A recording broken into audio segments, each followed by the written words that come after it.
Lesson number आता आपला last lesson राहिलाय. आता आपलं सायन्स पार्ट 1 संपलं. आता पार्ट 2 चा लास्ट लेसन राहिलाय सेल बायोलॉजी आणि बायोटेक्नॉलॉजी. आता हा इम्पॉर्टंट लेसन आहे. तर हा सुद्धा एक 6 ते 8 मार्कचा लेसन आहे, म्हणजे इम्पॉर्टंट लेसन आहे. तर हे लेसनवर जास्त फोकस करावं लागेल तुम्हाला. आता पहिल्यांदा आहे व्हॉट इज सेल.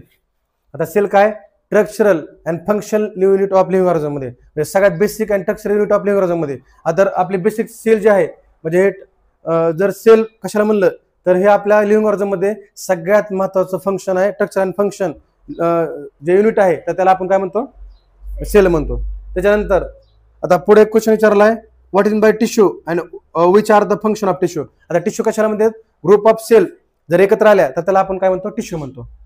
आता इथं आहे की आता टिश्यू कशाला म्हणतात. आता इथं स्पेशल एक डेफिनेशन दिली, the group of cell having the same origin, म्हणजे ज्यांची ओरिजिन सुद्धा सेम आहे, ज्यांचं स्ट्रक्चर सेम आहे आणि ज्यांचं फंक्शन पण सेम आहे, तर त्याला आपण काय म्हणतो, टिश्यू म्हणतो. म्हणजे ग्रुप ऑफ सेल एकत्र येणार, म्हणजे त्याचे ओरिजिन सेम असणार आहे, त्याचं स्ट्रक्चर सेम असणार आहे, त्यांचं फंक्शन सेम असणार आहे, त्याला आपण काय म्हणतो, टिश्यू म्हणतो. समजतंय. त्याच्यानंतर ऑलरेडी आपण last lecture we study of the plant animals. आता प्लांट आणि अॅनिमल्सची ऑलरेडी आपण स्टडी केली.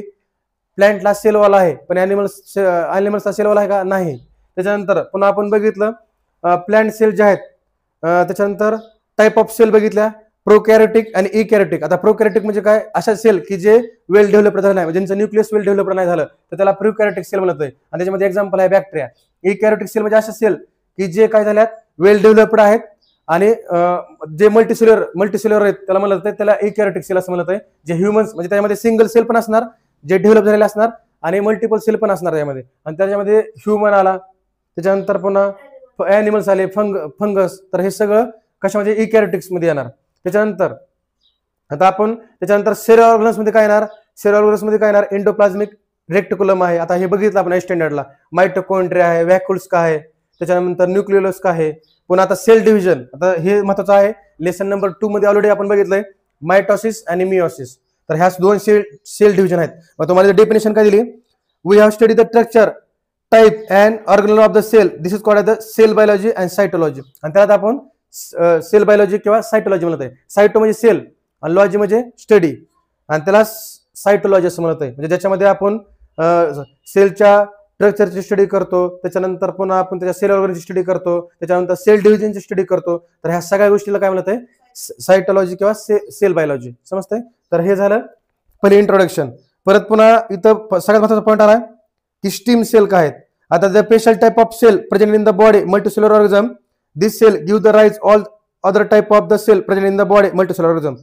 आता ह्याच्यामध्ये जे टीम सेल आहेत, तर ह्या सगळ्यात महत्त्वाचा पार्ट आहे, they are present only multicellular organism and this cell give the rise all type of cell. आता त्यांच्यापासून आपण दुसऱ्या टाइपच्या सेल सुद्धा आपण बनवू शकतो. समजतंय.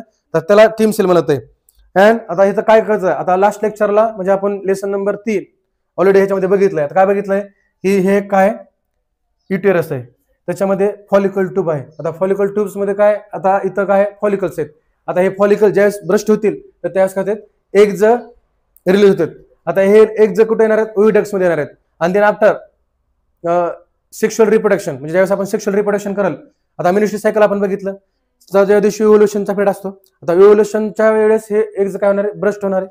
आणि त्यावेळेस जर आपण सेक्शुअल इंटरकोर्स केलं, म्हणजे सेक्शुअल रिप्रोडक्शन केलं, तर त्यावेळेस हे एग्ज म्हणजे हे स्पर्म आणि हे एग्ज ज्यावेळेस एकमेकाला भेटते, तर त्यावेळेस काय होतंय, झायगोट होतंय. आणि झायगोटलाच आपण काय म्हणत आहे, एम्ब्रिओ म्हणतो, किंवा त्याला फर्टिलायझेशन म्हणजे एम्ब्रिओ तयार होतंय. आणि हा एम्ब्रिओ जो आहे, आता इथं काय आहेत, एक 2 टाइप ऑफ सेल बनल्यात. पुन्हा 2च्या 4 अशा 4 सेल होतात, 4च्या पुन्हा 8 सेल होतात अशा, म्हणजे हे मल्टिप्लाय होतात.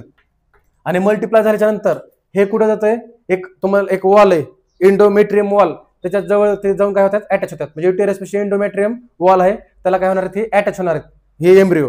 आणि एम्ब्रिओ अटॅच झाल्याच्या नंतर तिथे इम्प्लिमेंटेशन होणार आहे. आणि आफ्टर 9 मंथ म्हणजे 9 मंथच्या नंतर ते काय होणार आहे, डिलिव्हर होणार आहे. समजतंय. मग हे ऑलरेडी आपण बघितलेलं आहे, झायगोट म्हणजे फॉर्मेशन होऊन सेल डिवाइड होतात. समजतंय.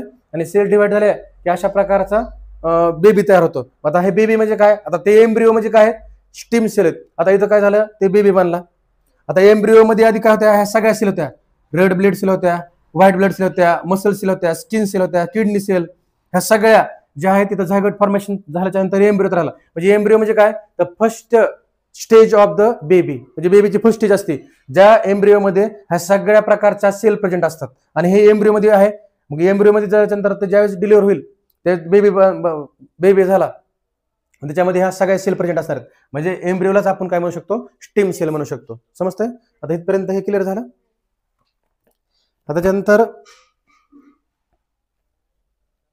आणि during the further development the cell from any type of cell different types of tissue perform the different function of body. आता ज्यावेळेस आपण डेव्हलपमेंट होतोय, तर त्यावेळेस आपल्या सेल आणि डिफरंट टाइप ऑफ सेल असतात, तर different type of tissue perform the different function of body. आणि वेगवेगळ्या प्रकारचे टिश्यू सुद्धा आपल्या बॉडीमध्ये वेगवेगळ्या प्रकारचे फंक्शन परफॉर्म करतात. And this differentiated stem cell however once the tissue are formed cell those tissue most can be same type of the cell and this case each part of the body however stem cell present in the longer duration some part of body. म्हणजे आपण आता बघितलं की embryo ज्यावेळेस baby तयार होते आपल्या म्हणजे फिमेलच्या ह्याच्यामध्ये युटेरस मध्ये, तर त्या एम्ब्रिओ मध्ये पूर्ण ऑल टाइप ऑफ सेल म्हणजे सगळ्या प्रकारच्या सेल प्रेझेंट असतात. आणि त्याला काय म्हणतात, the stem cell give the rights to all type of the cell present in the organism. म्हणजे ऑर्गॅनिझमच्या बॉडीमध्ये जेवढ्या टाइप ऑफ सेल प्रेझेंट आहेत, तर त्यालाच काय म्हणतो आपण, स्टेम सेल म्हणत.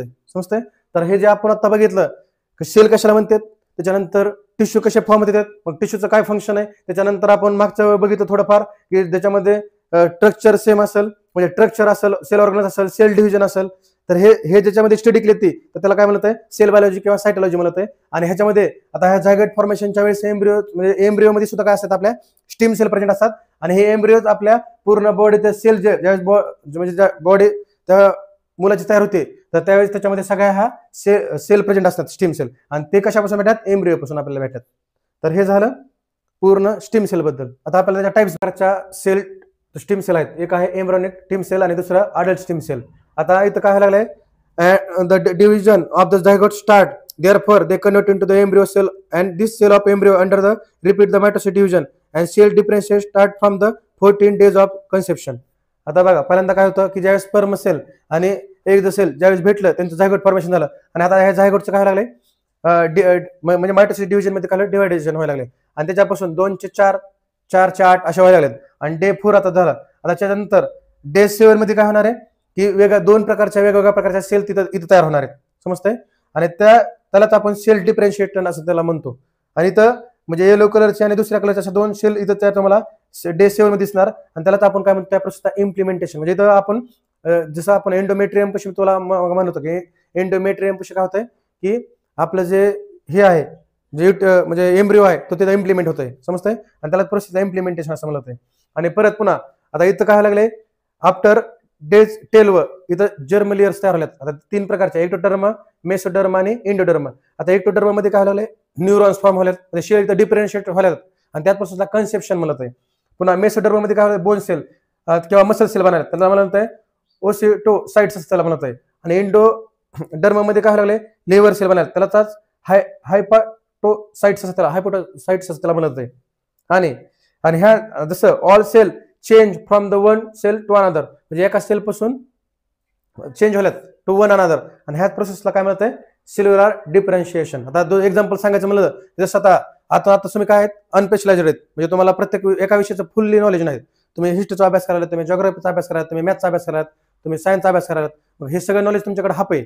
आता ज्यावेळेस ग्रॅज्युएशनला जाताल त्यावेळेस फुल्ली नॉलेज घेताल एका पर्टिक्युलर सब्जेक्टमध्ये. आता तुम्ही इंजिनिअरिंग किंवा मेकॅनिकलचं नॉलेज घेतलं पूर्ण, आणि तुम्ही मेकॅनिकल इंजिनियर मध्ये तुम्ही काय झालात, स्पेशलाइज्ड झालात. तसं इथं पण काय सेल आधी मॅच्युअर नव्हत्या, मॅच्युअर सेल पासून एक डेव्हलप्ड सेल तयार झालाय. जसं अनस्पेशलाइज्ड सेल होता, म्हणजे अनडेव्हलप्ड सेल होता, आणि त्याच्यापासून डेव्हलप सेल झाला. तसं तुम्ही इथं काय होतात, अनस्पेशलाइज्ड होतात, तुम्ही स्पेशलाइज्ड तयार झालात. इथं सुद्धा सेल, त्यालाच आपण सेल काय म्हणतो, सेल्युलर डिफरन्शिएशन असं त्याला म्हणत आहे.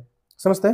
आणि आता पुढे काय सांगितलंय, अँड दिस स्टेम सेल, म्हणजे ह्या स्टेम सेल पासून embryonic cell before differentiate is called as embryonic stem cell. म्हणजे एम्ब्रियोनिक सेल डिफरन्शिएट होण्याच्या अगोदर आपण त्याला एम्ब्रियोनिक स्टेम सेल म्हणतो. आणि त्याच्यानंतर डिवाइड झाल्याच्या नंतर 120 different type of cell human body are formed from the single type of cell. म्हणजे ह्याच्यापासून एम्ब्रियो स्टेम सेल पासून आपण 220 वेगळ्या प्रकारच्या सेल तयार करू शकतो आपण. समजतंय? आणि परत पुन्हा this stem cell primary type of differentiated cell are self multiply ability and the parent cell of all type of human cell. This property stem cell is called the pluripotency. ह्याला pluripotency म्हणलं, ह्याची ability many type of cell तयार करू शकतात. तर त्यामुळे त्याला प्लुरोपोटेन्सी असं त्याला म्हणलं जातं ह्या स्टीम सेलला. And this and if it has been found this stem cell are collected well before beginning of the differentiate 14 days. म्हणजे 14 दिवसाच्या आत जर ह्याला कलेक्ट केलं तर ह्याच्यापासून पण आपण वेगवेगळ्या प्रकारचे टिश्यू आणि ऑर्गन बनवू शकतो. जसं की आता 5 आणि 7 days, जसं की आता वुमेन आहे, त्या वुमेन्स मधनं जर आपल्याला एम्ब्रियोने त्याच्या पोटामध्ये समजतं युटेरसमध्ये आपण त्याला एक्सट्रॅक्ट करू शकत नाही. मग ज्यावेळेस टेस्ट ट्यूबमध्ये ज्यावेळेस ती एम्ब्रियो म्हणजे आपल्याला पेडिट्रीस मध्ये त्याला फर्टिलाइज करायचंय तर त्यावेळेस ते त्याच्यामध्ये काही एम्ब्रियो आपण काढणार आहेत. आता आपल्याला 1-2 एम्ब्रियो लागणार आहेत, बाकीचे राहिलेले आपण त्याला स्टोअर करू शकतो. आणि त्याच्यापासून बायोकेमिकल स्टिम्युलेट लॅबोरेटरी म्हणजे त्याच्यावर बायोकेमिकल स्टिम्युलेट लॅबोरेटरीमध्ये त्याला यूज करून वेगवेगळ्या प्रकारचे आपण त्याच्यापासून ऑर्गन बनवू शकतो. समजतंय? जसं आता मला रेड ब्लड सेल बनवायचं आहे तर त्यासाठी बायोकेमिकल स्टिम्युलेट लॅबोरेटरीमध्ये त्याला यूज करतं वेगळं केमिकल, त्याच्यापासून रेड ब्लड सेल बनवले ते. परत मी दुसरं बायोकेमिकल स्टिम्युलेट लॅबोरेटरी घेतलं, त्याच्यापासून मसल सेल बनवली.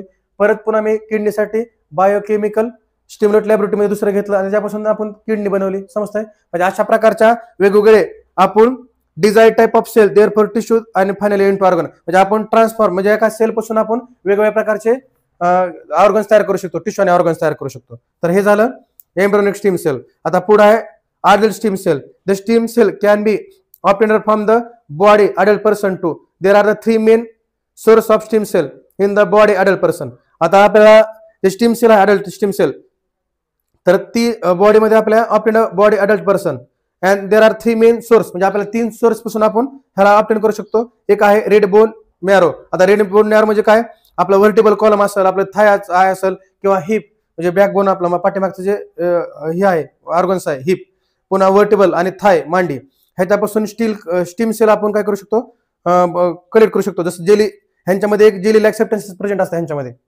म्हणजे जसं की आपण जे नॉनव्हेज खातात तर त्याच्यामध्ये आपण जर हाडकाला असं खाली मारलं त्याच्यामध्ये जेली ऍक्सेप्टन्स निघते तर त्याच्यापासून सुद्धा आपण त्याला रेड बोन मॅरो असं म्हणलं जाते. पुन्हा ऍडिपोज कनेक्टिव्ह टिश्यू पासून पण बनवलं होतंय. आणि ब्लड, आता हे जे आता म्हणलं व्हर्टिबल कॉलम थाय आणि हिप त्याच्यापासून स्टीम सेल आणि त्याच्यापासून आपण ब्लड असं हे तयार करू शकतो याच्यापासून. आणि ब्लड पासून पण तयार केलं जातंय. आणि 3 सोर्स आहेत, एक red bone marrow, adipose connective tissue आणि ब्लड. हे 3 सोर्स पासून आपण तयार करू शकतो. And stem cell can be obtained from the cord blood immediately after the birth. म्हणजे जे स्टीम सेल जे आहेत म्हणजे ज्यावेळेस डिलिव्हरी होतात लेडीज त्याच्याबरोबर जे लिक्विड पाणी येते ना बाहेर तर त्याच्यामध्ये पण स्टीम सेल असतात. तर त्याच्यामध्ये बर्थ झाल्याच्या नंतर आपण त्याच्यामधून ते ब्लड घेऊन आपण त्याला तयार करू शकतो त्याच्यामधून पण हे अडल्ट स्टीम सेल. आणि यूज ऑफ स्टीम सेल काय बघा, आता 2 प्रकारचे यूज आहेत. रिजनरेटिव्ह थेरपी, ह्याच्यामध्ये पहिला आहे cell therapy. Stem cell can be used replace the dead cell in case of the condition like diabetes. आता डायबिटीस झाला असेल किंवा मायोकार्डियल इन्फेक्शन झाला असेल किंवा अल्झायमर डिसीज झाला असेल किंवा पार्किन्सन डिसीज तर ह्याच्यासाठी हे सेल थेरपी केली होती. म्हणजे ज्या डेड सेल झाल्यात तर त्या ठिकाणी त्या सेलला डेड सेलला रिप्लेस करून त्या ठिकाणी सेल थेरपी केली होती. आणि आता जसं की डायबिटीस, आता डायबिटीस कशामुळे होतंय की जे आपल्या पॅनक्रिया आहे, पॅनक्रियामध्ये एक इन्सुलिन नावाचं हार्मोन्स आहे, त्याने जर सिक्रेशन करणं कमी केलं तर आपल्याला हे होतंय म्हणजे ते पॅनक्रियाटिक ज्यूस बनवतंय, पॅनक्रियामधून पॅनक्रियाटिक ज्यूस तयार होतंय. आणि त्याच्यामध्ये इन्सुलिन नावाचं एक हार्मोन्स आहे त्याने जर वर्क स्टॉप झालं तर त्यावेळेस अशा प्रकारे डायबिटीस नावाचा डिसीज होतो शुगरचा. पुन्हा मायोकार्डियल इन्फ्रॅक्शन म्हणजे काय की तुम्हाला हार्ट अटॅक येणं. आता आर्टरी वॉल म्हणजे आपल्या ज्या ब्लड असतात तर ते ब्लड सर्क्युलेशन जे आहे ते मसल्स काय करतात स्टॉप करतात आणि त्यामुळं अशा प्रकारचा प्रॉब्लेम होतोय. अल्झायमर डिसीज म्हणजे लॅक ऑफ मेमरी म्हणजे फॉरगेटफुलनेस म्हणजे विसरभोळेपणा वाढते. समजते आपल्या ब्रेन मध्ये एक सेल आहे तर त्याच्यामध्ये हा प्रॉब्लेम क्रिएट होतोय. आणि पुन्हा पार्किन्सन डिसीज तर आपल्या बॉडीची जे मुवमेंट आहे ते स्टॉप होती. तर अशा प्रकारचे 4 डिसीज जर झाले तर त्या डेड सेलला हे करून आपण सेल थेरपी करून त्याला हा प्रॉब्लेम सॉल्व्ह केला जाते. त्याला रिजनरेशन थेरपी असं म्हणत आहे किंवा त्याला दुसरं नाव आहे सेल थेरपी. आता पुढचं आहे organ transplantation. In case of failure organ like kidney liver this can be produced with help of stem cell transplanted. म्हणजे ह्या ज्या ऑर्गन ट्रान्सप्लांटेशन म्हणजे किडनी असेल लिव्हर असेल can be produced with help of stem cell and transplanted. म्हणजे एखादा organ failure झाला असेल आपलं किडनी असेल लिव्हर असेल तर त्याला परत आपण स्टेम सेल थ्रू प्रोड्यूस पण करू शकतो आणि त्याला दुसऱ्याच्या एखाद्या व्यक्तीच्या बॉडीच्या आतमध्ये ट्रान्सपोर्ट करू शकतो. तर ह्या दोन्ही पण गोष्टी टीम सेलमध्ये होऊ शकतात. म्हणजे 2 यूज आहेत ह्याचे, एक रिजनरेशन थेरपी आणि दुसरा ऑर्गन ट्रान्सप्लांटेशन. आणि ह्या very important question ask for the 2 or 3 marks. म्हणजे मागच्या लेक्चरला मागच्या टेस्टला हे पडलेला होता की reason use of stem cell काय आहेत ते समजतपर्यंत. आणि आता इथे काय आहे स्टीम सेल प्रिझर्वेशन. आता काय दिलंय for the purpose preservation stem cell sample are carefully collected from the source of cord blood dead bone marrow and embryo blastocytes and are kept in the small sterile wells, and these wells are kept in the liquid nitrogen minus 135 degree Celsius to minus 190 degree Celsius. म्हणजे ह्याला काय केलं जातंय ह्याला preserve करण्यासाठी steam सेलला एक तर हे कॉर्ड ब्लड मधून घेतात आहे किंवा रेड बोन मॅरो मधून घेतात आहे किंवा एम्ब्रियो मधून घेतात आहे आणि ह्याला स्मॉल स्टेरियल व्हील्स मध्ये ह्याला स्टोअर केलं जातंय आणि ह्याला जे टेम्परेचर असतंय त्याला स्टोअर करण्याचं ते -135 degree Celsius to 190 degree Celsius एवढं म्हणजे 190 डिग्री सेल्सिअस एवढं कमी असते म्हणजे एवढ्या